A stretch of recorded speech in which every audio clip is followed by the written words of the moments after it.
நிச்சயமாக ஹவுஸ் ஒய்ஃபுக்கு மோட்டிவேஷன் சொல்லுங்கள் அப்படின்னு சொல்கிறாங்க. நிச்சயமாக கொஞ்சம் ஹவுஸ் ஒய்ஃப்லாம் கொஞ்சம் செல்ஃபிஷாக இருங்க, அவ்வளோதான்.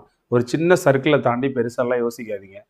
ஸோ நம்ம குழந்தைங்க, நம்ம வீட்டுக்காரரு இல்லையா, நம்மளை சுற்றி இருக்கக்கூடிய ரொம்ப அவசியமான சொந்தங்கள் விட்டுட்டு மற்ற எந்த விஷயத்தையும் பற்றி இப்போதைக்கு வாங்கிக்காதீங்க. கொஞ்சம் சுயநலம் இருந்தால் மட்டும்தான் போட்டித் தேர்வில் படிக்க முடியும். சரியா? எல்லாத்தையும் கொஞ்சம் கொஞ்சம் கட் பண்ணி விடுங்க.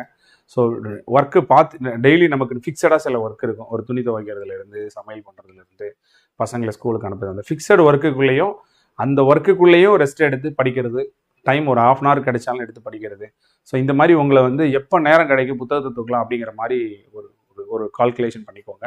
கொஞ்சம் ப்ரெஷர் ஆகாமல் பெரிய டைம் டேபிளை தலையில் போட்டுக்கிட்டு அந்த டைம் டேபிளை ஓவர்டேக் பண்ண முடியலன்னு நினைக்காம சின்னதாக போட்டு, அதாவது இவ்வளோ சூழ்நிலையிலே என்னால் இன்றைக்கி 2 மணி நேரம் படிக்க முடிஞ்சதுன்னு பெருமைப்பட்டுக்கிற மாதிரி உங்களை நீங்களே ஊக்கப்படுத்திக்கோங்க. ஸோ அதை விட்டுட்டு இன்றைக்கி நான் நிறைய யோசிச்சு வச்சுருந்தேன், பட் வீட்டில் எனக்கு இப்படி ஒரு வேலை வந்துருச்சு, தம்பிக்கு உடம்பு சரியில்லாமல் வந்துருச்சு, இல்லை ஒரு ஃபங்க்ஷன் வந்துருச்சு அப்படி சொல்லி வருத்தப்பட்டுக்காமல் நம்ம சூழ்நிலை இப்படி தான் இந்த ஒரு வாரத்தில் இருக்கும், ஒரு நாளையில் இப்படி தான் இருக்கும், இதுக்கு மத்தியில் நம்ம எப்படி படிக்கலாம் அப்படின்னு நினச்சி நீங்கள் படிக்கும்போது உங்களை நீங்களே என்ன செஞ்சுக்கோங்க, உற்சாகப்படுத்திக்கோங்க. சரியா? ஓகேயா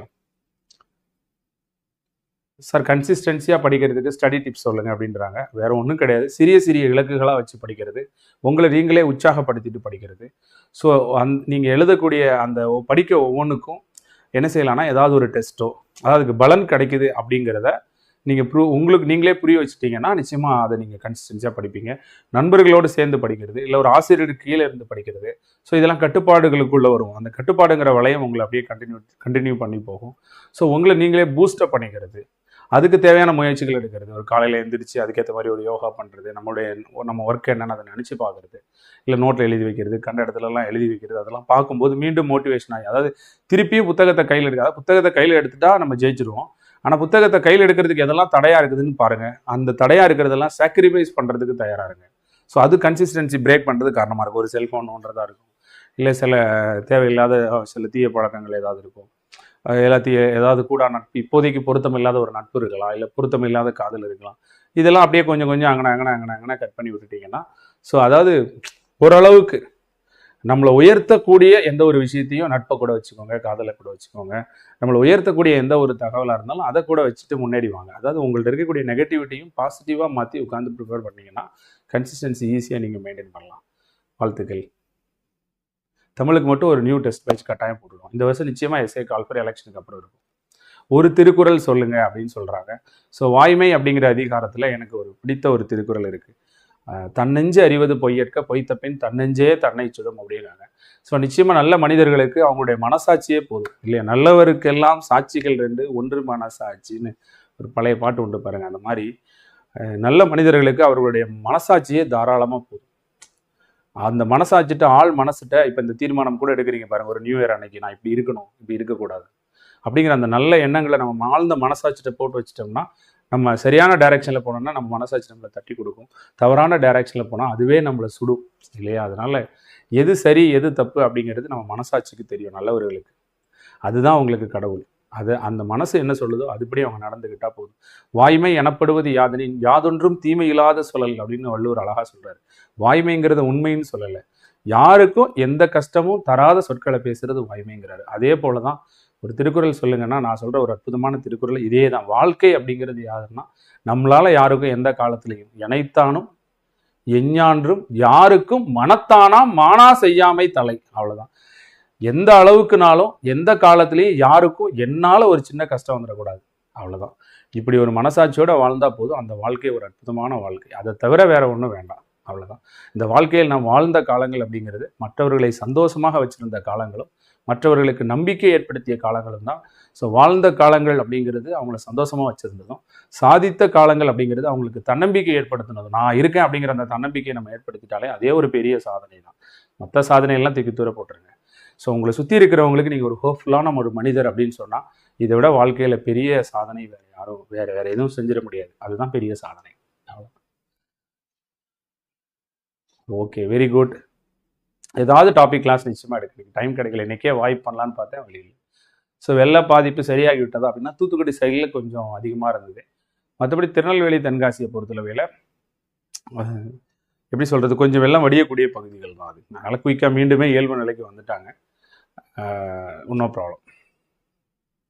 அந்த தூத்துக்குடி சைடில் கொஞ்சம் அதிகமாக இருந்தது. தென்காசி நோ ப்ராப்ளம், ஸ்டார்டிங்லேருந்தே கொஞ்சம் பரவாயில்ல. 90% அவங்களோட கம்பேர் பண்ணும்போது பெரிய லெவலில் இல்லை. ஃப்ரெஷராக படிக்கிறவங்களுக்கு ஒரு அட்வைஸ் பண்ணுங்கன்னாங்க. நீ ஃப்ரெஷர்னு மட்டும் எப்போதும் தயவு செஞ்சு நினைக்காத. இதுதான் நான் சொல்கிற அட்வைஸ். அவ்வளோதான். நீ யாரையும் பார்க்காத. உனக்கு போர்ஷனை கம்ப்ளீட் பண்ண எவ்வளோ நேரம் ஆகும், அது உன்ட்ட இருக்கா, அதை மட்டும் பாரு. நிச்சயமாக நீ சக்ஸஸ் பண்ணிவிடுவேன். ஸோ ஃப்ரெஷ்ஷாக படிக்கிறது ரொம்ப ரொம்ப ஈஸி. ஏன்னா ஃப்ரெஷ் அப்படின்னு சொன்னாலே அதுக்கு ஒரு வேல்யூ இருக்குல்ல. அது ஒரு சின்ன குழந்தை 5 வயசில் எவ்வளோ டேலண்டாக இருக்குது, எவ்வளோ லாங்குவேஜ் பேசுது. ஆனால் 50 வயசு ஆனாலும் நம்மளால் இங்கிலீஷ் பேச முடியுதா? அது காரணம் என்ன? நம்ம குழம்பிட்டோம். ஃப்ரெஷ்ஷாக இருக்கிறதுக்குன்னு ஒரு வேல்யூ இருக்குது. இதுலேருந்தே தெரிஞ்சுக்கலாம். வாழ்த்துக்கள்.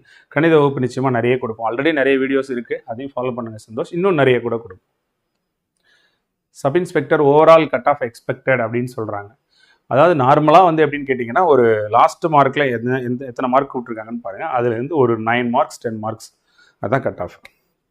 கடைசி மதிப்பெண்கள் எடுத்த ஒருத்தர் 9 மதிப்பெண்கள் பெற்றிருந்தால் ஒரு வேலை கிடைக்கும். அப்படி தான் கட் ஆஃப் இருக்குது. நிச்சயமாக லோ ஃபீஸில் ஒரு ஆன்லைன் டெஸ்ட் போனோட்ட நம்ம ராக்கெட் டெஸ்ட் போட்ட மாதிரி இந்த பொங்கலுக்கு அப்புறம் நம்ம ஒரு லோ இது போடுவோம். சோம்பேறித்தனத்திலிருந்து வெளிவர ஒரு வழி சொல்லுங்கன்னு சொல்கிறாங்க. ஸோ மடியின்மைன்னு ஒரு அதிகாரம் வந்து திருக்குறள் நான் எடுத்திருக்கேன். தயவு செஞ்சு அந்த 10 திருக்குறளையும் அந்த அதிகாரத்தையும் 1க்கு 2 தடவை போட்டு கேளுங்க. நிச்சயமாக வந்து சூடு சோர்னா இருந்ததுன்னா நம்ம மண்டையில் ஏறிடும். அந்த சோம்பேறித்தனம் நம்மளை விட்டு போயிடும். ஏன்னா சோம்பேறித்தனத்தை வந்து நம்ம சீரியஸாக எடுத்துக்கணும்.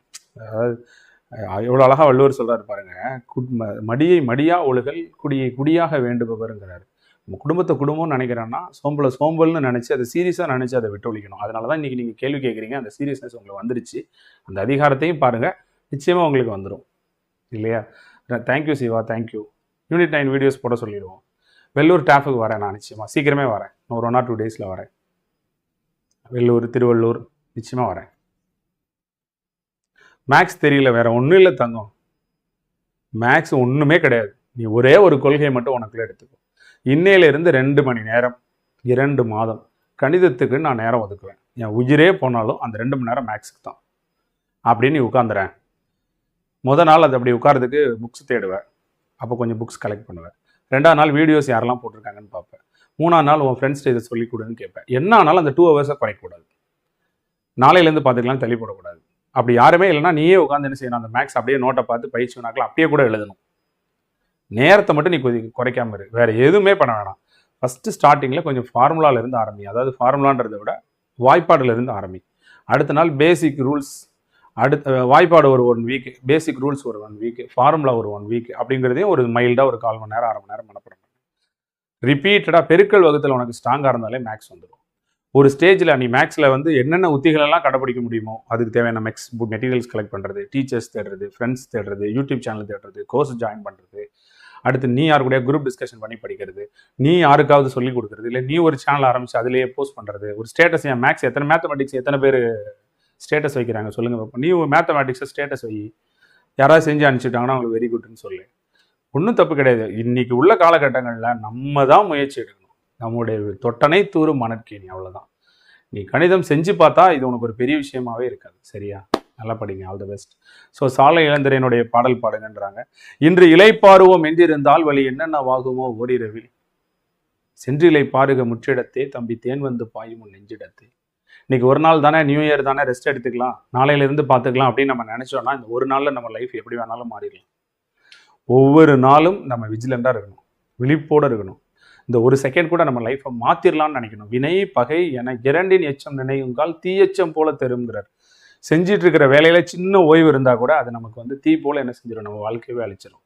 அதனால எப்போதும் நம்ம எடுத்துக்கிட்ட காரியத்தில் விஜிலண்டாக இருக்கணும். இன்னைக்கு இலைப்பாறலாம் நினைச்சா வழி எப்போ வேணாலும் என்ன வேணாலும் ஒரு நாள் இரவுலேயே மாறிடலாம். அதை மனசில் வச்சுட்டு கிடைக்கிற ஒவ்வொரு செகண்டையும் நீங்கள் பயன்படுத்த பாருங்கள். ஸோ நான் கூட சொன்னேன், இந்த 2024ஆம் ஆண்டு நேரத்தை பயன்படுத்துகிற ஆண்டாக இருந்தால் எல்லாரும் வாழ்க்கையில் நல்ல சக்ஸஸ் பண்ணுவாங்க. நம்முடைய டைமோட வேல்யூ தெரியணும், அவ்வளோதான். சொல்லுவாங்களே, உனக்கு வந்து கடிகாரத்தை பார் ஓடுவது முள்ளல்ல உன்னுடைய வாழ்க்கை, அவ்வளோதான். இதுக்கு மேலே என்ன ஒரு அட்டகாசமான ஒரு பொன்மொழி சொல்ல முடியும் சொல்லுங்கள்? கடிகாரத்தை பாரு, ஓடுறது முள் கிடையாது உன்னோட லைஃப், இல்லையா? நாளேன ஒன்று போல் காட்டி உயிர் ஏறும் வாள் என உணர்வார் பெரியனார் வள்ளுவர். பார்க்கத்தான் நாள் காலையில் மத்தியானம் சாயங்காலம் நைட்டுன்னு, ஆனால் உண்மையிலே அது நாள் கிடையாது, உன்னுடைய லைஃப்பை கட் பண்ணுற வாள். நாள் ஓடிட்டே இருக்கு. அப்போ இன்னைக்கு இலைப்பாருவோன்னு நினச்சா வழி என்ன நாளும் மாறிடலாம். நீங்கள் இலைப்பாற வேண்டிய இடம் சென்று இலைப்பாருக முற்றிடத்தை. நீ எடுத்துக்கொண்ட காரியத்தை முடிக்காமல் இலைப்பாறுதலே உனக்கு இருக்கக்கூடாது. சார் என்ன சார் இப்படி சொல்கிறீங்க அப்படின்னா சொல்லு. அதாவது அதுக்கு அர்த்தம் என்னன்னா, உன் மனசு அப்படி இருக்கணும். சூழ்நிலைகளால் நீ இளைப்பாற வேண்டிய நிலைமை வரலாம், மூளையே டயர்டாகும், குடும்ப சூழ்நிலை வரும், உடல் சூழ்நிலை வரும். அப்போ நீ அவனை ஆசுவாசப்படுத்திக்கோ. அழகாக ஒருத்தர் சொல்லுவார், அவர் எனக்கு மறந்து போச்சு, அநேகமாக ஜெயகாந்தனா யாரோ நினைக்கிறேன், சூப்பராக சொல்லுவார், நம்மளை அறிவுமதி ஐயா நினைக்கிறேன். உங்களால் தாங்க முடியாத கஷ்டங்கள் உங்களுக்கு வரப்போவதில்லை. அப்படி வந்துருச்சு நீங்கள் நினச்சிங்கன்னா வேணால் கொஞ்சம் ஸ்லிப்பி விட்டுக்கோங்க, கொஞ்சம் உதறிக்கோங்க அப்படின்னா. அதே மாதிரி சில நேரங்களில் சில கஷ்டங்கள் வந்துச்சுன்னா லைட்டாக நம்மளை ரிலாக்ஸ் பண்ணிக்குவோம், அவ்வளோதான். மற்றபடி ரிலாக்ஸ் பண்ணிவிட்டு அப்படியே ஒரு 7 படி ஏறோம்னா ஒரு செகண்ட், ஒரு 5 நிமிஷம் நம்மளை உட்காந்து ஆஸ்வாசப்படுத்திக்குவோம். Right, okay, you're okay, okay baby, நம்ம ஓகே, கோ ஹெட், அவ்வளோதான். மறுபடியும் கிளம்பிட வேண்டியது, அவ்வளோதான். கோபத்தை குறைப்பதற்கு ஒரு திருக்குறள் சொல்லுங்க. வெகுளாமைன்னு ஒரு முழு அதிகாரமே இருக்கு இல்லையா? யாகாவார் ஆயினும் நாகாக்கன்றாங்க. காவாக்கால் சோகாப்பர் சொல்லிழுக்கப்படும். நீ யாரானாலும், அது கடவுளாக இருந்தாலும் அவங்க வந்து என்ன செய்ய போகிறாங்க, சொல் குற்றத்துக்கு அகப்பட்டுருவாங்க. அதனால் நீங்களும் கோபத்தை பார்த்து உணர்ந்து வந்து நீங்கள் யார் ஒருத்தர் அழகாக ஒரு வள்ளுவர் ஒன்று சொல்லுவார், அதாவது தான் நினச்சதை என்ன நினைக்கிறோமோ அது எல்லாத்தையும் நம்ம அடையணும்னா கோபத்தை கண்ட்ரோல் பண்ணாலே போதும், வேறு எதுவுமே வேணாம். ஏன்னா கோபத்தை கண்ட்ரோல் பண்ணுறவன் தன் புலன்களை கண்ட்ரோல் பண்ணுறான். புலன்களை கண்ட்ரோல் பண்ணுறான் பாருங்க, அவன் 5 புலன்களை கண்ட்ரோல் பண்ணுறவன் வாழ்க்கையில் எது சரியோ அதை நோக்கி தன்னுடைய மனதை செலுத்தும் போது அதில் அவன் நிச்சயமாக சக்ஸஸ் அடைய தான் செய்வான். பார்த்தா ஒரு கோபங்கிறது, ஆனால் அது ஒரு கேரக்டர். அந்த கேரக்டரை அவன் கண்ட்ரோல் பண்ணுறது அவன் புலன்களை கண்ட்ரோல் பண்ணுறதோட தொடர்பில் இருக்கிறதால கோபத்தை அடக்கினவன் இந்த உலகத்தையே அடக்கிறான். அதான் பொறுத்தார் பூமி ஆழ்வார்னு சொல்கிறாங்க இல்லையா? கோபத்தில் எந்த பொருள்னாலும் தூக்கி எறிய முடியும், கோபத்தை எல்லாராலையும் தூக்கி எறிய முடியுமா? அப்போ உண்மையிலே செயற்கரிய செய்வர் பெரியர், சிறியர் செயற்கரிய செய்களாதார் தானே. அந்த மாதிரியான புலன்களை கட்டுப்படுத்துறது தானே ஒரு மிகப்பெரிய விஷயமே இல்லையா? வாழ்த்துக்கள். ஸோ நான் வேலை பார்த்துட்டே படிச்சுட்டு இருக்கேன், என்னால் பாஸ் பண்ண முடியுமா? 100% பாஸ் பண்ணலாம். ஸோ நேரத்தின் மதிப்பறிந்தவர் இந்த உலகத்தில் பாஸ் பண்ணாமல் இருப்பாரா சொல்லுங்கள்? இன்னொருத்தருக்கு போய் கஷ்டப்பட்டு வேலை பார்த்து கொடுத்துட்டு இருக்கிறவர் தன்னுடைய வேலையை சரியாக பார்க்க யோசிப்பாரா? யோசிச்சு பாருங்க. யாரோ ஒருத்தருக்காவுடைய கனவுக்காக காலையிலேருந்து சாயங்காலம் வரைக்கும் உழைச்சி அதில் உங்களுக்கு ஒரு சம்பளம் கிடைக்குதுனாலும் அது நிரந்தரமானது இல்லைல்ல.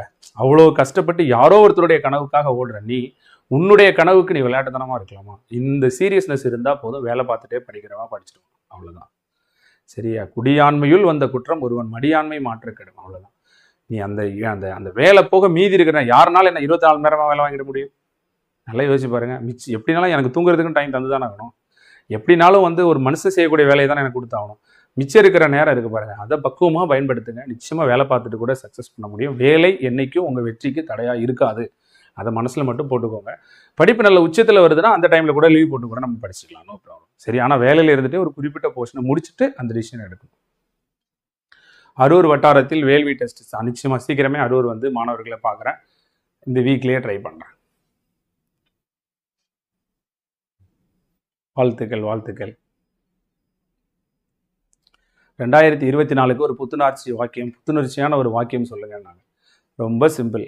உன்னால் முடியலைன்னா வேற யாரால? இப்போ இல்லைன்னா பின்ன எப்போ? இந்த வருஷம் இல்லைன்னா பின்ன எந்த வருஷம்? இது உனக்கான வருஷம், உனக்கான களம். நீ இறங்கி விளையாடு ராஜா, பார்த்துக்கலாம்.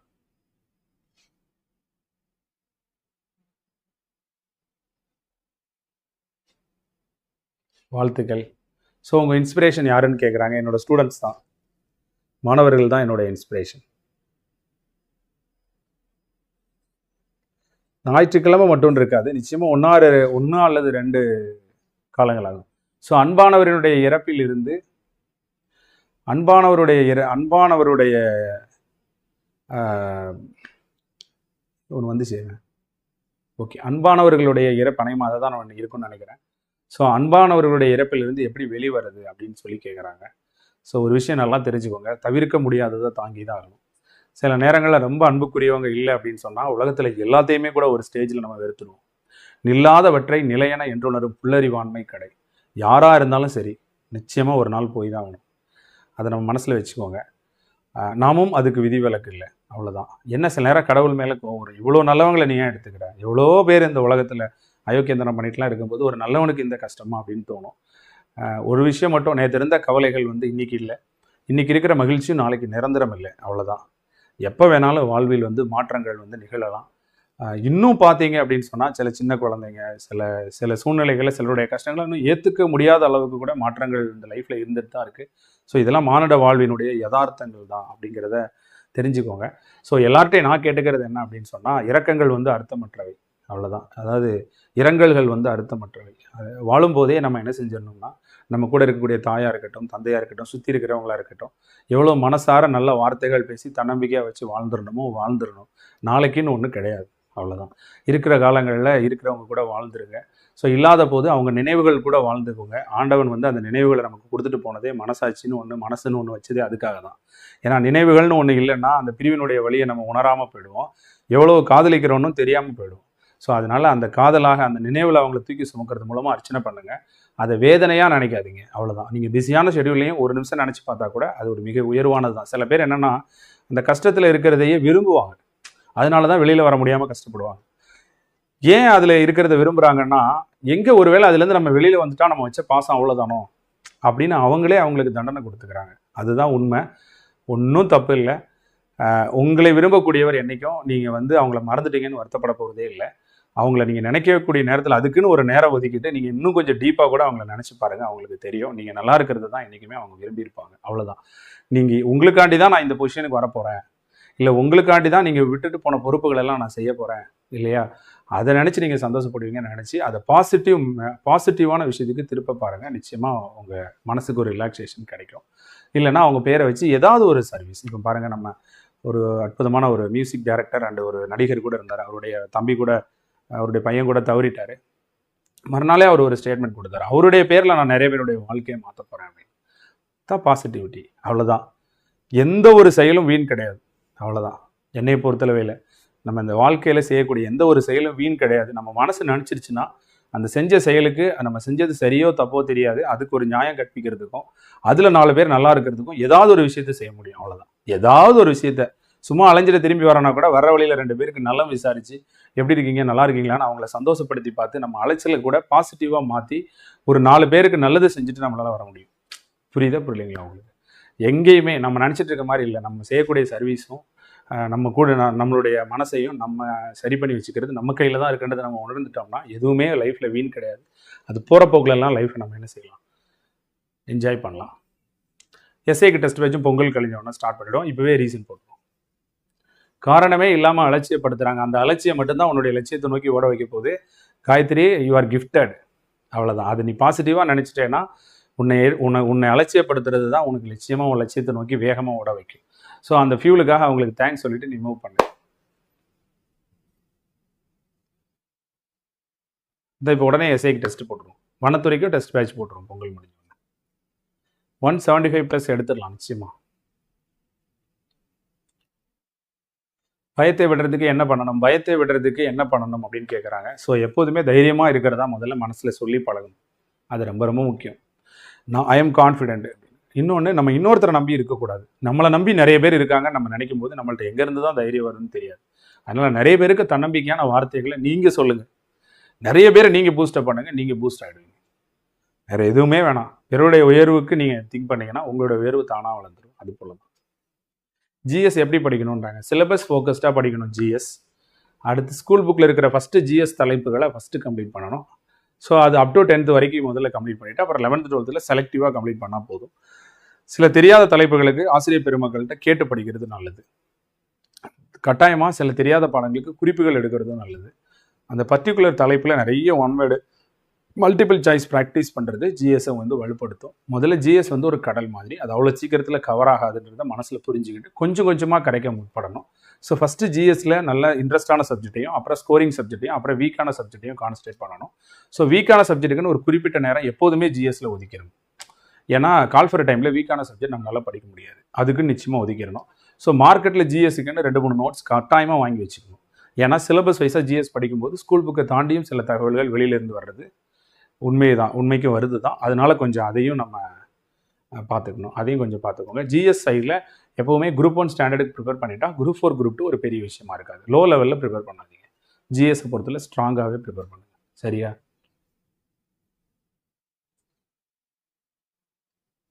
பாலிட்டி எப்படி படிக்கிறது சொல்லுங்கள் சார் அப்படின்னு சொல்கிறாங்க. ஸோ பாலிட்டி பொறுத்தவரையில் ஃபஸ்ட்டு அந்த 22 பார்ட்டை நம்ம மனப்பாடம் பண்ணும்போதே பாலிட்டியோட செக்மெண்ட் எப்படி இருக்குன்னு தெரிஞ்சிடும். அவ்வளோதான். ஸோ அதில் முதல்ல பாலிட்டி, இந்திய அரசியலமைப்பு எப்பேற்பட்ட ஒரு மேன்மை தன்மை உடையது, நம்ம இந்தியனாக பிறந்ததுக்கு என்ன ப்ரௌடாக ஃபீல் பண்ணணும், முகவுரைனா என்ன, கான்ஸ்டியூஷனை உருவாக்கின சட்ட கருத்தாக்கள் எப்படி உருவாக்குனாங்க, டாக்டர் அம்பேத்கர் அவரோட பங்களிப்பு என்ன, நம்மளுடைய குடிமைகள், அடிப்படை உரிமைகள், குடியுரிமை, ஃபண்டமெண்டல் டியூட்டிஸ், இதை பற்றி நிறைய வீடியோஸ் போட்டு அதோடைய மேன்மையை பற்றி முதல்ல கேளுங்க. ஒரு விஷயத்த நம்ம லவ் பண்ண ஆரம்பித்தா தானே அதில் இன்ட்ரெஸ்ட் வரும். ஃபஸ்ட்டு கான்ஸ்டியூஷன்றது ரொம்ப வேல்யூபிளானது அப்படிங்கிறது நான் கூட ஒரு முகவுரைக்கு ஒரு டாபிக் கிளாஸ் எடுத்துருப்பேன் நினைக்கிறேன். அதை கொஞ்சம் பாருங்கள், டைம் கிடச்சிதுன்னா. நிச்சயமாக உங்களுக்கு தாக்கத்தை ஏற்படுத்த வாய்ப்பு இருக்குன்னு நினைக்கிறேன். நிறைய பேர் சொல்லியிருக்காங்க. பாலிட்டியினுடைய அந்த சிறப்பம்சத்தை முதல்ல அண்டர்ஸ்டாண்ட் பண்ணிட்டாலே பாலிட்டி மேலே ஒரு ஆர்வம் வந்துடும். நீங்கள் மற்றவங்க நிறைய பேருக்கு பாலிட்டி சப்ஜெக்ட் தான் ரொம்ப பிடிக்கும். நீங்கள் நிறைய ஆர்டிக்கல்லாம் ஞாபகம் வச்சுக்கணும், அது அப்படி எப்படின்னு சொல்லிலாம் கன்ஃபியூஸ் ஆக வேண்டாம். நீங்கள் ஃபஸ்ட்டு நீங்கள் அதை லவ் பண்ண ஆரம்பிங்க. அதுக்கப்புறம் நீங்கள் லவ் பண்ணிட்டாலே நேரம் நம்ம நிறைய செலவழிக்க ஆரம்பிச்சிடும். நிறைய நேரம் செலவழிக்க ஆரம்பிச்சிட்டாலே ரிப்பீட்டாக ரிவிஷன் பண்ண ஆரம்பிப்போம். ஸோ ரிப்பீட் ரிவிஷனை தவிர, அதாவது மறதிக்கு ரிவிஷனை தவிர, முயற்சியை தவிர ஒரு மிகச்சிறந்த மருந்து வேறு எதுவும் இல்லை. அது நிச்சயமாக விரும்பும் போது தானாக நடந்துடும். சரியா? நன்றி நன்றி நன்றி. ஸோ இன்றைக்கி 130 நீங்கள் இன்றைக்கி சிலபஸ் வைஸாக நம்ம ஒரு டெஸ்ட் வேல்வி டெஸ்ட் பேட்சுக்காக நடத்தணும். அப்படி சிலபஸ் வைஸாக நம்ம வந்து ஒரு டெஸ்ட் நடத்தும்போது சிலபஸில் உள்ள தலைப்புகளெல்லாம் நீங்கள் புரிஞ்சுப்பீங்க அப்படிங்கிறதுக்காக அப்படி நடத்தணும். பெரும்பாலும் நிறைய மாணவர்கள் சிலபஸையே மனப்பாடம் பண்ணுறதில்ல. ஸோ உங்கள் எல்லாருக்கும் நான் வந்து ஒரு ரிக்வஸ்ட் பண்ணிக்கிறேன், தயவு செஞ்சு சிலபஸை ஒரு 10 days 15 days மனப்பாடம் பண்ணுங்கள். அது ரொம்ப ரொம்ப அவசியமானது. சரியா? காலையில் எந்திரிக்கவே முடியல. நிச்சயமாக முதலில் உன்னை நீ வெற்றிக்கொள், அப்போது தான் இந்த உலகத்தை வெற்றி கொள்ள முடியும். மறந்துடாது. சென்ற இடத்தால் செலவிடா தீதுடி, நன்றின்பால் உயிப்பது அறிவு. மனசு அது போன இடத்துக்கு போக விடாத, உன்னை நீ வெற்றிக்கொள். அதுதான் வாழ்வின் வெற்றி. சரியா? நிச்சயமாக ஆஃப்லைன்லேயும் பைலிங்குவல் கிளாஸும் பைலிங்குவல் கொஷின்ஸ் ரெடி பண்ணுறேன். வில் ட்ரை, மேக்ஸிமம் பண்ணுறேன். இல்லைன்னா அடுத்து போடக்கூடிய, அதாவது 2-3 டெஸ்ட் பேட்சுக்கு இடையில ஒரு டெஸ்ட் பேட்சாவது பைலிங்குவலாக போடப்பாங்க. பெண்ணாகரத்தில் பிரான்ச் ஸ்டார்ட் பண்ணுமா? வில் ட்ரை பண்ணுவோம். நிச்சயமாக சூழ்நிலை பார்த்து. சாப்பிட்ட உடனே தூக்கம் வருது, அதை எப்படி அவாய்ட் பண்ணுறதுங்க? தூங்கி அவாய்ட் பண்ணிவிடுங்க, அவ்வளோதான். கம்மியான நேரம் தூங்குங்க. ரொம்ப நேரம் தூங்காமல் ஒரு 1/2 hour 1 hour அலாரம் வச்சு தூங்கி ஃப்ரெஷ் ஆகிட்டு மறுபடியும் படிங்க. தூக்கங்கிறது ஒரு வரப்பிரசாதம். அது நமக்கு கிடைக்கிது அப்படின்னு சொன்னால் நாளைக்கு கவர்மெண்ட் ஆஃபீஸில் போய் தூங்க முடியாது. இல்லை, படிக்கும்போது தான் தூங்க முடியும். எந்த நேரம்னாலும் படிப்போம். காலையில் படிப்போம், மாலையில் படிப்போம், கடும்பகல் படிப்போம். அப்போ தூக்கம் எப்போ வருது அப்போல்லாம் தூங்கிட்டு மறுபடியும் எழுந்திரிச்சு உட்காந்து படிப்போம். அவ்வளோதான்.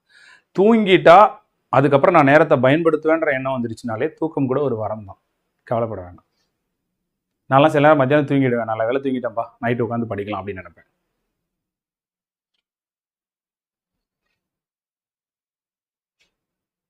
கம்பேராயணம் 12th வீடியோ போட்டுருவோமா? செகண்ட் ஹாஃப் போட்டு விட்டுறேன் நிச்சயமாக.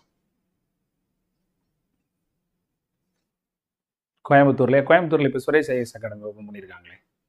நியரஸ்ட்டாக எந்த பிரான்ச்சஸ் இருக்கோ அங்கே நீங்கள் யூஸ் பண்ணிக்கோங்க. கை வலிக்குது. நியரஸ்ட்டாக எந்த பிரான்ச்சஸ் இருக்கோ அந்த பிரான்ச்சஸை யூஸ் பண்ணிக்கோங்க. நான் திருப்பியும் சொல்கிறேன், கோச்சிங் சென்டருடைய பங்களிப்பு அப்படின்னு சொல்கிறது அவங்க வந்து எப்படின்னா ஒரு ஊருகா மாதிரி தான். ஓகேயா? முன்னாடியெல்லாம் நான் கோச்சிங் சென்டர் ஆரம்பித்த புதுசில் நம்ம என்ன சொல்லிக் கொடுக்குறோமோ அதுதான் கொஷினில் வரும் அப்படிங்கிற ட்ரெண்ட் இருந்தது. இதை படிச்சுக்கோங்க வந்துடும் அப்படின்னு. இப்போல்லாம் அப்படி ட்ரெண்ட் இல்லை. ஓகேயா? நம்ம ஊட்டி விட்ட எல்லாமே கொஷினாக கேட்டுருவாங்க. இப்போ அப்படி கிடையாது. இப்போ எப்படின்னு கேட்டிங்கன்னா, நம்ம ஒரு கோச்சிங் சென்டருங்கிறது ஒரு ஊருகா மாதிரி தான். நான் உட்காந்து சாப்பிட போகிறேன், என்னுடைய முயற்சியில் படிக்க போகிறேன். சரியா? என்னுடைய முயற்சியில் நான் உட்காந்து படிக்க போகிறேன், நான் முடிவு எடுத்துட்டேன் அப்படின்ற மாதிரி நான் உட்காந்து சாப்பிட போகிறேன். சோறை மொத்தமாக போட்டு சாப்பிட போகிறேன். அதுக்கு சப்போர்ட்டுக்கு ஒரு ஊருகா, ஒரு சாம்பார், ஒரு வேறு ஏதாவது ஒரு தொட்டுக்கிறதுக்கு ஏதாவது இருந்ததுன்னா இதை இன்னும் கொஞ்சம் அதிகமாக சாப்பிடலாம், இன்னும் கொஞ்சம் டேஸ்ட்டாக சாப்பிடலாம். அதுக்கு தானே அந்த சாம்பார், ஊறுகாய், மற்ற விஷயங்கள்லாம். அது போல தான் கோச்சிங் சென்டரும். நல்லா தெரிஞ்சுக்கோங்க. நீங்கள் ஊறுகாவாக நினச்சிங்கன்னா கோச்சிங் சென்டர் யூஸ் பண்ணிக்கலாம். நீங்கள் அதே நேரத்தில் சோறே கோச்சிங் சென்டரில் போடுவாங்க அப்படின்னு நினச்சிட்டு நீங்கள் கோச்சிங் சென்டரை தேடினீங்கன்னா நிச்சயமாக வந்து இன்றைக்குள்ள கொஷின் பேப்பருடைய தரத்துக்கு நம்மளாக சிந்திக்காமல் சக்ஸஸ் பண்ண முடியாத மாதிரி அந்த கொஷினும் காம்படிஷனும் இருக்குது. மறந்துடாதீங்க. அதனால் எல்லா கோச்சிங் சென்டரும் நல்ல சென்டர் தான். எல்லாரும் அவங்கவுங்க அனுபவத்துக்கு ஏற்ற மாதிரி, திறமைக்கு ஏற்ற மாதிரி, வாய்ப்பு வசதிக்கு ஏற்ற மாதிரி, பொருளாதார நிலைக்கு ஏற்ற மாதிரி, ஆசிரியர்கள் கிடைக்கிறதுக்கு ஏற்ற மாதிரி, அவங்க சூழ்நிலைக்கு ஏற்ற மாதிரி அவங்களுக்கு தெரிஞ்ச அளவுக்கு அவங்க ரன் பண்ணுறாங்க. சரியா? நமக்கு என்ன தேவைங்கிறத பார்த்துட்டு அவங்கள்ட்ட பாசிட்டிவான விஷயங்களை மட்டும் எடுத்துக்கிட்டு மிச்ச விஷயத்த நமக்கு ஒன்றும் தெரியாமலாம் இருக்காது, பேலன்ஸ் பண்ணி உட்காந்து ப்ரிப்பேர் பண்ண ஆரம்பிச்சு. இப்போ நானே இருக்கிறேன்னா 58 பிரான்ச் வச்சுருந்தாலும் பர்ஃபெக்டாக பண்ண முடியாது தான். சில நேரங்களில் பண்ண முடியும், சில நேரங்களில் பண்ண முடியாது. மாறிக்கிட்டே இருக்கும். ஒரு யாராக இருந்தாலும் ஒரு குறிப்பிட்ட காலம் தானே கொடிபட்டு பறக்க முடியும். சில நேரங்களில் ஒரு ஸ்கூல் நல்ல ரிசல்ட்ஸ் கொடுத்துட்டு இருப்பாங்க, நல்ல டீம் ஆஃப் ஸ்டாஃப்ஸ் வந்து சக்ஸஸ்ஃபுல்லாக இருப்பாங்க. திடீர்னு அது அவங்களுக்கும் ஒரு ஏற்ற இறக்கங்கள் வரும். அதே போல் தான் எல்லாருக்குமே. நமக்குமே படிப்பு எல்லா நாளும் ஒரு உச்சத்தில் இல்லை இல்லையா? கொஞ்ச நாள் நல்லா இருக்குது, கொஞ்ச நாள் நல்லா இல்லை, அது மாதிரி தான். அதனால் நம்மளை நம்பி நீங்கள் ஒரு காரியத்தை செஞ்சால் 100% சக்ஸஸ் பண்ணலாம். நியரஸ்ட்டாக எங்கே பிரான்ச்சஸ் இருந்தாலும், எந்த இன்ஸ்டியூட் இருந்தாலும் ஜாயின் பண்ணி உட்காந்து படிங்க. இது என்னோட பர்சனலான கருத்து.